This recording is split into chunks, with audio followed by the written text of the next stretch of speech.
Hi everyone, I'm Marc Ciafardini with GoSeeTalk, and I'm here today with writer-director Stephen Knight to talk about his film Locke. Stephen, thanks very much for coming to Dallas. It's a pleasure. Watched it last night, blew my mind. Symphony of cuts and editing, and Tom Hardy just bringing it, a tour de force, as they say on the poster there. People say they write their strengths, they write what they know, and you have sort of a background in concrete. Can you maybe start with using that as the avant profession? When I was much younger, I worked briefly on construction sites, long enough to find out that the drama day is the day that concrete arrives. And there's something great about it because concrete is the least glamorous material in the world. And I really wanted this film to be about an ordinary man with an ordinary job, and then find the drama within what is considered to be ordinary. And on a construction site, when the concrete arrives, everybody has to deal with it because it's going to go hard somewhere, and if it's in the wrong place, you've got to dig it out. So jobs are on the line, money's on the line. So it's an event in an ordinary day for ordinary people that is actually quite dramatic. But when I came to write this, and I needed to get the technical side of it correct, I spent some time with the man who built, there's a building in London called the Shard, which is one of the tallest buildings in the city. And he built it from when it was a patch of ground to when it was this huge monument. And he told me the details of how you get concrete right, things that can go wrong, all of that stuff. But more importantly, I learned from him how stressful the thing is, how dramatic it is, how marriages break up, people spend days on end, nights on end, sleeping in the construction site to get it right. So it's sort of treating what are considered to be ordinary dramas with the sort of respect they deserve, I think. Mm-hmm. Well, the way Ivan described it to Donald about how if it's half an inch off, the repercussions, and it was really, I guess people just don't put any thought into what goes into it, and don't realize what it takes to get it that way. But Ivan Locke, this is all Tom Hardy, and since this is it's like nothing he's ever done before, what do you think made him right, or what movies did you see him do to think he could pull this off? I think I first noticed him in Inception. Okay. When there's something about him that when he's on screen, even with other great actors, people look at him. Mm-hmm. So I don't think that's something you can learn or teach. It's something that's there. He's also got that great ability to become people totally, and this was a challenge because it's becoming an ordinary man, and there's nothing to hide behind. There's no monster. Well, he's not a baddie or a monster. He's just an ordinary person. But he's able to completely inhabit that space.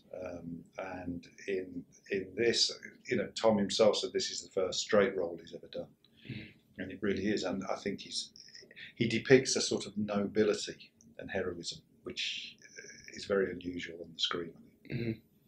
Well, it's very admirable what he does because it's a mistake that he makes and he's trying to rectify it. There's a bit of personal pursuit behind it, to not become your father, but absolutely.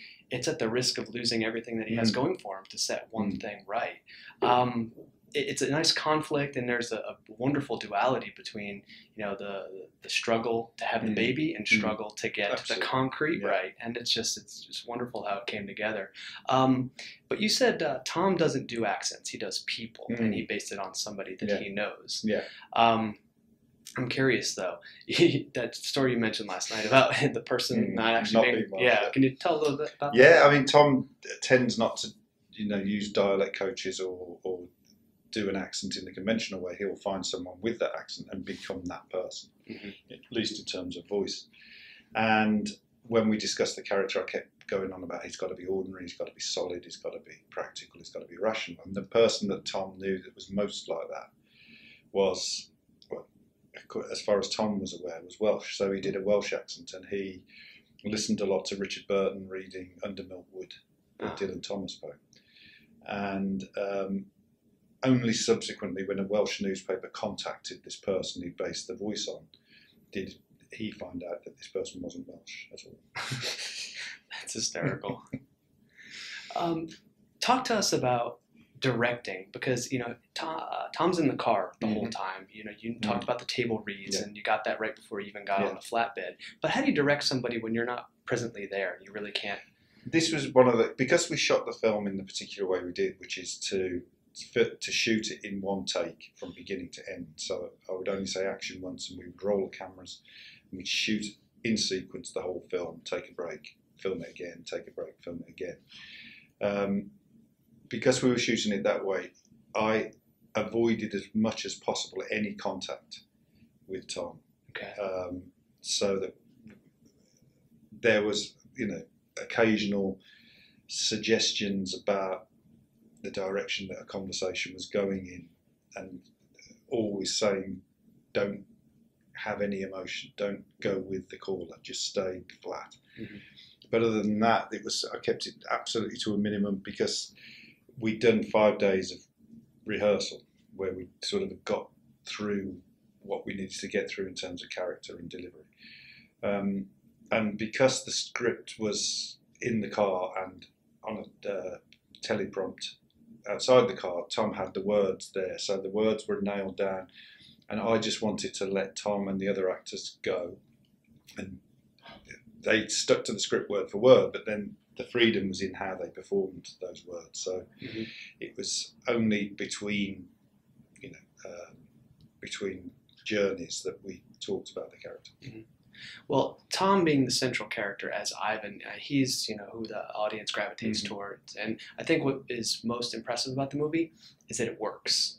I mean, like, everything comes together. Mm-hmm. It's all on him. He carries mm-hmm. it, and maybe for American mm-hmm. audiences, it's mm-hmm. the accent and the real coolness mm-hmm. of all the situations that does it. But there's two things that really also speak well: your director of photography and the music. Mm-hmm. Maybe talk to us about how to keep things lively, but with the cuts and the... Yeah, I mean, Harris is brilliant, and he did such a fantastic job at the beginning, because one of the initial ideas for making the thing came out of testing cameras for a previous project where the test footage of some cameras that we used, shot from a moving vehicle, I thought looked hypnotic and beautiful. So I wanted to use that as the theatre and put an actor in there and shoot a play with that background. But when Harris came on board, he just enhanced the whole look of the thing, and the way he lit it meant that it became like the outside of the car is like chaos, it's like the universe, and the inside of the car is Tom trying to create order.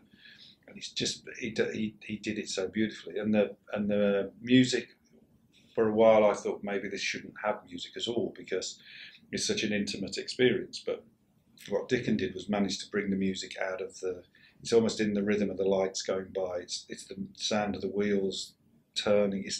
It seems to come from within the story, which you don't even notice it happening, but I think it really enhances the emotion. Mm-hmm. It gives it kind of that new age feel without having to do a traditional orchestra or something like that. Incredible. You talk about the passing of the street lights and the reflections. Could this have been shot during the day, or did you feel like this had to be at nighttime? It had to be night. I mean, I think it's the isolation, and what we wanted it to be was like it's a ship in a storm, and it's on a journey because it is an emotional storm that it's going through, and it needs to feel like that. And I think at night it's much more menacing, but also beautiful because of the lights and the movement. But yeah, I mean, I always conceived it as a nighttime journey. Mm-hmm. There's one thing that you mentioned when you were trying to direct the actress Ruth Wilson, mm-hmm. and you said that on one of the takes that she should, she's had it up to here with Ivan about, and this is her chance to get rid of him. Did you try different methods with that, or? I did it once halfway through the shoot because we got lots and lots of takes, and just to get variety, halfway through the shoot during the day before we started filming at night, I wrote letters to each of the cast and offered a different motivation. Mm-hmm. And for Ruth, it was this is shocking news, but it's your chance to get rid of someone you wanted to get rid of, and just see how that worked. And in every case, the other motivation and the first motivation could cut together, which sort of makes one think that people are capable of having different motivations between two phone calls, which I think is very realistic.